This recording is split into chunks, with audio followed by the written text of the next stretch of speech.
Continuando con las clases teóricas del enlace químico en la materia condensada, vamos a ver en este video un modelo sencillo que puede explicar la formación de sólidos iónicos, ¿sí?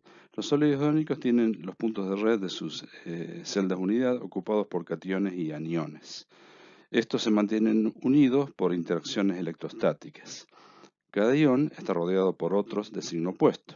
Como ejemplos de sólidos que tienen un alto grado de carácter iónico están los óxidos, los hidruros, los sulfuros y los haluros de los metales del bloque S.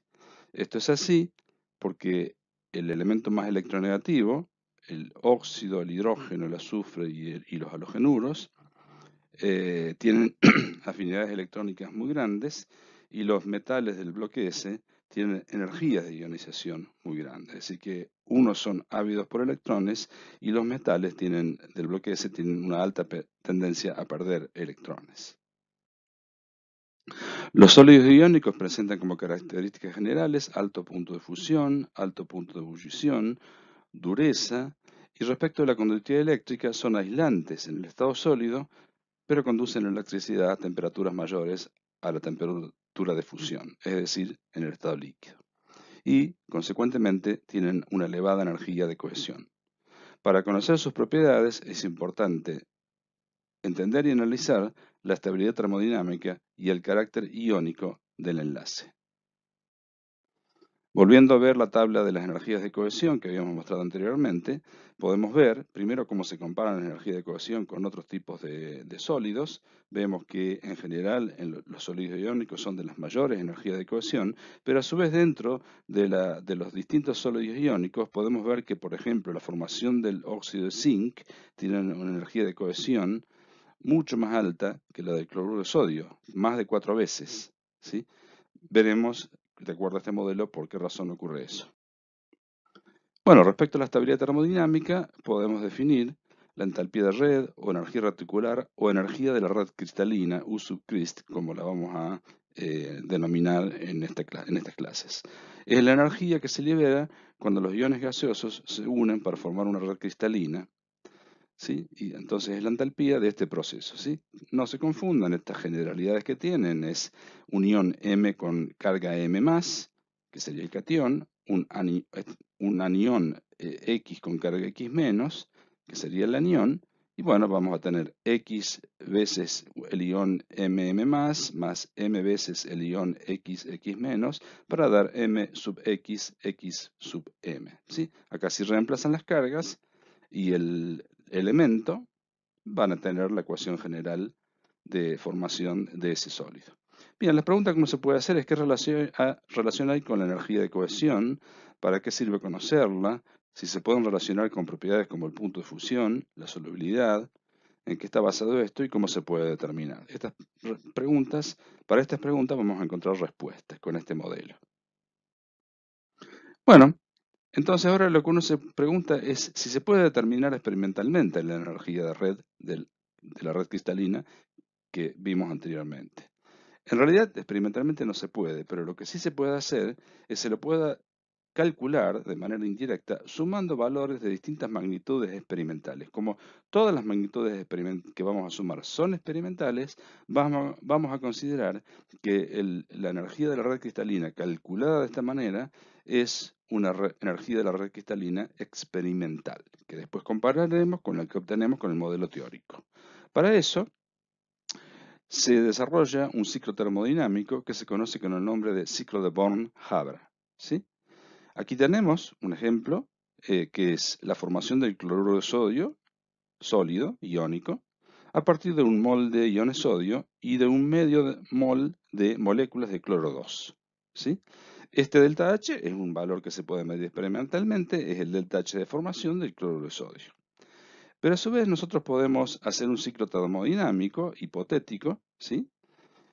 En el cual, recuerden que si uno hace un camino, elige un camino, ¿sí? O elige otro camino, como el estado inicial y el estado final son iguales, y estas son estas son variables termodinámicas que el valor no dependen del camino, entonces uno puede decir que la suma de todos los delta H de todos estos procesos tiene que ser igual a este delta H de formación. Aquí tenemos la sublimación de un mol de sodio sólido para dar un mol de sodio gas. Después un mol de sodio gas pierde un electrón, esto es la energía de ionización, para dar un mol de iones sodio más gaseosos. En el caso del cloro 2, primero disociamos la molécula en átomos de cloro, ¿sí? Como es un medio de moles de cloro 2, el valor del delta H de este paso es un medio del delta H de disociación. Luego, un mol de átomos de cloro gaseoso se transforman en un mol de iones cloruro. Esto es lo que se define como la afinidad electrónica, es decir, el cloro atómico que toma un electrón para dar el ion cloruro. Esto es la afinidad electrónica. Y finalmente, este último proceso es lo que definimos como la formación de la red cristalina. Y este valor que está aquí, este delta H, es lo que llamamos U sub crist. Es decir, que ahora yo puedo hacer que este delta H de formación sea igual a la sumatoria de todo esto y de allí despejar la energía de la red cristalina. ¿Sí? Bien, aquí tenemos un ejemplo, ¿sí? Que es bueno, justamente el ejemplo anterior, que se conoce que el delta H de formación es menos 411 kJ por mol. Y aquí tenemos los valores de las distintas etapas intermedias, ¿sí? En números negros, ¿sí? Entonces lo que tenemos que hacer es calcular de acuerdo al ciclo termodinámico anterior la energía de la red cristalina, que va a quedar como el delta H de formación menos el delta H de sublimación menos la energía de ionización menos un medio del delta H de disociación y menos la afinidad electrónica. Cuando nosotros reemplazamos todos estos números aquí en la ecuación, lo que se obtiene es que la energía de la red cristalina es menos 787 kJ por mol. Acá está el valor. ¿Sí? Y bueno, como mencionamos anteriormente, esta energía de la red cristalina se define para esta reacción general. Bien, estamos trabajando con delta H, ¿sí? Y sabemos de termodinámica que lo que determina la espontaneidad de una reacción es el delta G. Pero lo que sucede es que los procesos de formación de sólidos son tan exotérmicos que se puede considerar solamente la contribución del delta H el cambio de energía libre. ¿Qué quiere decir esto? Que el término T delta S es muy pequeño comparado con el delta H. Por lo tanto, podemos hacer que delta G, que es delta H menos T delta S, si despreciamos del T delta S, me va a quedar que es aproximadamente igual a delta H. De aquí que utilizar el valor de delta H no esté tan mal. ¿Sí? Bien, esta es una tabla de datos, la pueden usar si quieren practicar, ¿sí? Aquí hay datos de distintos elementos, ¿sí? Y deltas H de formación de monóxidos de estos elementos y difluoruros de estos elementos. Con esta tabla y estas definiciones, ustedes pueden hacer los cálculos y comparar entonces la energía de la red cristalina, ¿sí? Que obtienen a partir del delta H de formación, que van a ser valores, entre comillas, experimentales de la energía de la red cristalina. ¿Sí? Bueno, repasando un poco las clases anteriores, la energía de sublimación del sodio sólido para formar sodio gas, la energía de ionización se forma mol de iones sodio, la disociación de moléculas diatómicas de cloro 2 para dar átomos de cloro 2 en estado gaseoso, y cuando estos átomos toman electrones, esto se llama afinidad electrónica, y finalmente el último paso, que es la suma de estos dos, es la energía reticular o energía de la red cristalina. Bien, ¿cómo sabemos si un sólido es iónico? ¿Sí? Bueno, para que esto se cumpla, esta ecuación que vamos a escribir acá se cumpla exactamente, los iones tienen que ser esferas con carga. Es decir, que tienen que ser incompresibles, indeformables y que interaccionan por fuerzas culómbicas electrostáticas dentro del cristal. Para un par iónico aislado, o sea, un catión y un anión que es separado por una distancia d, la ley de Coulomb establece que la energía U, la vamos a llamar por ahora porque todavía no es un cristal, es Z más Z menos por E cuadrado, donde es la carga del electrón, sobre 4 pi epsilon 0 por la distancia, o sea, dividido por la distancia, ¿sí? Donde acá están los significados de cada una de las cosas y sus valores. En un cristal unidimensional, si uno parte de, por ejemplo, esto que está aquí, ¿sí? Que puede ser un ion sodio, ¿sí? La separación con iones cloruros en las dos direcciones es D, después la separación con los aniones es 2 veces D, la separación con la segunda capa de cationes es 3 veces D y así sucesivamente. Es decir, que la ecuación anterior uno la puede escribir como U por E cuadrado sobre 4pi epsilon 0 D multiplicado por toda esta serie, que va a ser una serie infinita, menos 2 más 2 medios más menos 2 tercios, donde el signo implica si es atractiva, un anión con un catión, que es la primera interacción, esta o esta. El segundo implica que es repulsiva, es este catión con este catión y este catión con este catión. Y el número que está arriba, digamos, esto representa el número de veces que está, eh, esta interacción. Así acá en este caso, por ser unidimensional, siempre es 2 veces, ¿sí? Y 2 multiplicado por un medio, menos 2 multiplicado por un tercio, etcétera, ¿sí? Bien, ahora si esto lo llevamos a 3 dimensiones, ¿sí? Ahí está, ¿ven? Ese es el segundo término, que es repulsivo. Este es el tercer término, que es atractivo nuevamente, ¿sí? Está 2 veces y multiplicado por un tercio, o sea, porque es 1 sobre la distancia.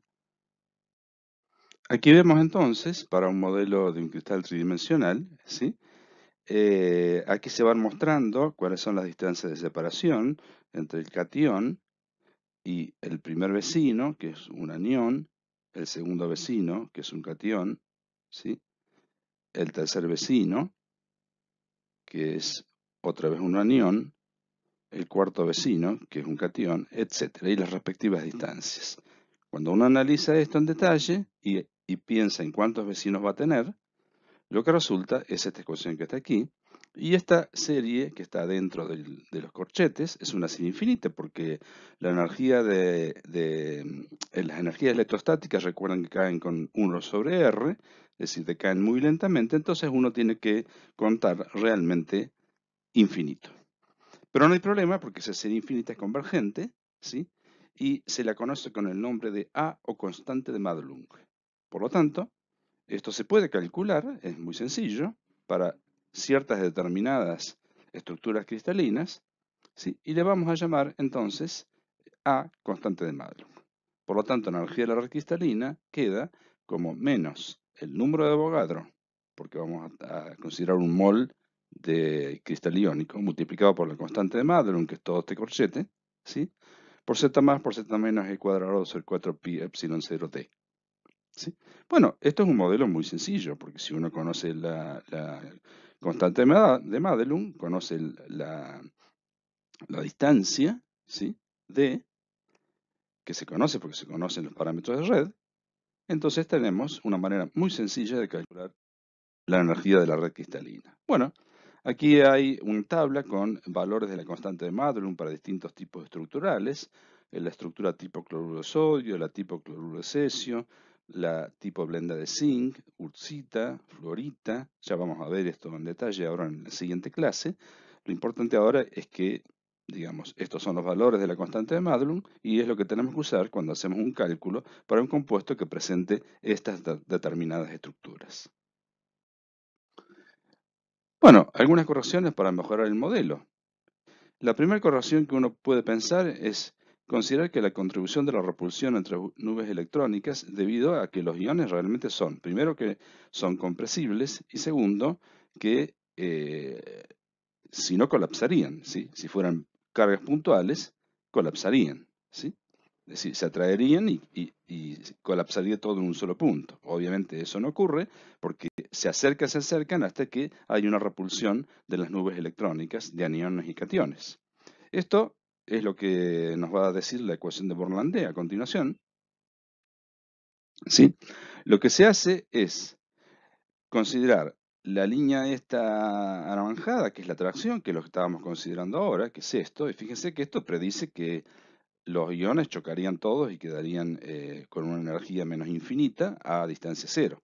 Pero verdaderamente lo que sucede es que cuando los iones se empiezan a acercar, aniones con cationes, hay una energía de repulsión, ¿sí?, por la interacción entre las nubes electrónicas, que empíricamente se determinó que esta energía de repulsión es n, que es el número de Avogadro, por b, que es un coeficiente de repulsión, dividido d elevado a la n, donde este n se denomina exponente de Born.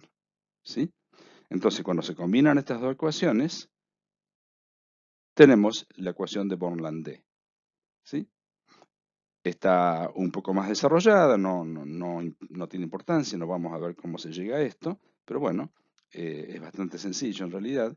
Lo que queda finalmente es esta ecuación donde Z más y Z menos son las cargas del catión y del anión, esto D0 es la distancia interiónica, ¿sí? N es el número de Avogadro, A es la constante de Madelung y N es el coeficiente de Born, que es un número que deberemos obtener de alguna tabla, ¿sí?, que ha sido determinado de manera empírica. Bueno, finalmente lo que vamos a ver es esta transparencia, que es muy interesante, la voy a analizar con detalle, porque lo que sucede es que verdaderamente este modelo que acabamos de desarrollar no, o sea, solo es válido si el enlace es realmente 100% iónico, y eso no existe, ¿sí? Ahora, hay sustancias que se acercan mucho a la ionicidad, ¿sí?, a la ionicidad pura, ¿sí? ¿Cómo podríamos obtener un valor que nos dé una idea de si el cristal realmente se comporta como solo iónico o no? Bueno, eso lo podemos hacer comparando dos magnitudes. Uno es la energía de la red cristalina calculada con la ecuación de Born-Landé, ¿sí?, que sería, digamos, no es exacta, pero es una ecuación bastante buena, ¿sí? Y la otra, compararlo con la energía obtenida por el ciclo Born-Haber, que lo vamos a considerar como la energía de la red cristalina verdadera, experimental entre comillas. Cuando hacemos la diferencia entre esto y esto, si el modelo es bueno, si el modelo iónico es bueno, es decir, si el cristal realmente tiene un comportamiento iónico, no debería haber diferencia, o la diferencia entre estos dos valores debería ser muy pequeña. Entonces, lo que representamos aquí es el delta de delta H, sería la diferencia entre estas dos magnitudes. El delta de delta H, o sea, el delta de U de Born-Haber menos U sub Crist calculado con la ecuación de Born-Landé, y de este lado lo que graficamos es las diferencias de electronegatividades entre el anión y el catión. ¿Sí? ¿Por qué? Porque cuanto más grande sea la diferencia de electronegatividades, es obvio pensar en que el enlace va a ser más iónico. Bueno, lo que se obtiene para halogenuros de plata y litio, que están aquí, ¿por qué se eligen estos? Porque son dos iones con tamaños muy distintos. El litio más es un ion muy pequeño, ¿sí?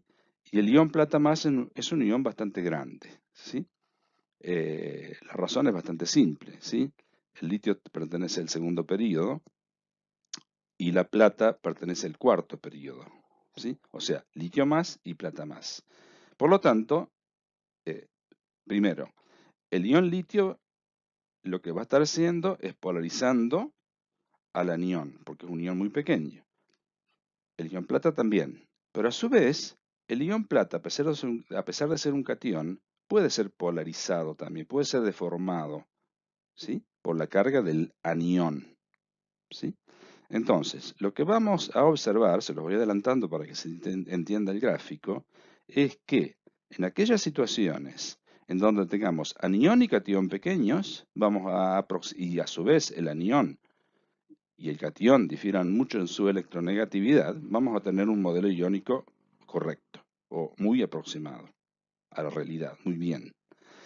Por el contrario, cuando tengamos, por ejemplo, un anión muy grande, ¿sí?, como que es el caso del yoduro, ese anión va a ser muy polarizable. Recuerden que cuanto más grande es un átomo, un ion o una molécula, más polarizable es, ¿sí? Bueno, teniendo en cuenta eso, veamos.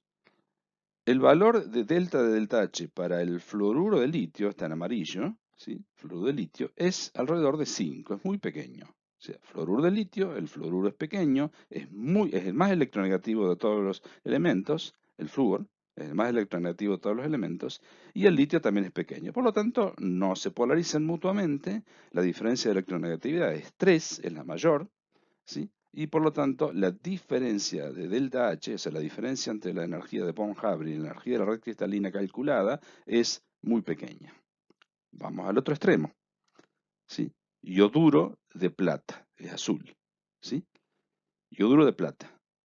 Bueno, es enorme la diferencia, es 110 kilojoules. Eso es muchísimo. Obviamente, para el yoduro de plata, el modelo iónico no se cumple. ¿Y qué es lo que pasa en el yoduro de plata? Tanto el anión como el catión son grandes, ambos son polarizables y hay polarización mutua que se denomina, ¿sí? El anión polariza el catión y el catión polariza el anión, ¿sí? Por lo tanto, el enlace no es iónico, es altamente covalente, no covalente, sino poco iónico, ¿sí? Y por lo tanto, la energía de la red cristalina calculada teóricamente con la ecuación de Born-Landé no es buena. ¿Qué debemos hacer en esos casos? Recurrir sin lugar a dudas a la energía obtenida por el ciclo de Born-Haber. Y bueno, en el medio están las otras cosas, por ejemplo, el yoduro de litio, ¿sí? Bueno, la diferencia, el delta H es alrededor de 30, es bastante más grande que en el caso del fluoruro de litio, y el delta de la diferencia de electronegatividades no es 3 como era en el fluoruro de litio, en el yoduro de litio el delta de electronegatividades es alrededor de 1,7, ¿sí? Bueno, tenemos, fíjense, en este orden, yoduro, bromuro, cloruro y fluoruro de litio y yoduro, bromuro, cloruro y fluoruro de plata. Todos los puntos azules están más arriba, todos los puntos amarillos están más abajo. Entonces, como vemos, esta es una buena manera de conocer si el modelo del enlace iónico es correcto o no. Muy bien, con esto terminamos esta parte.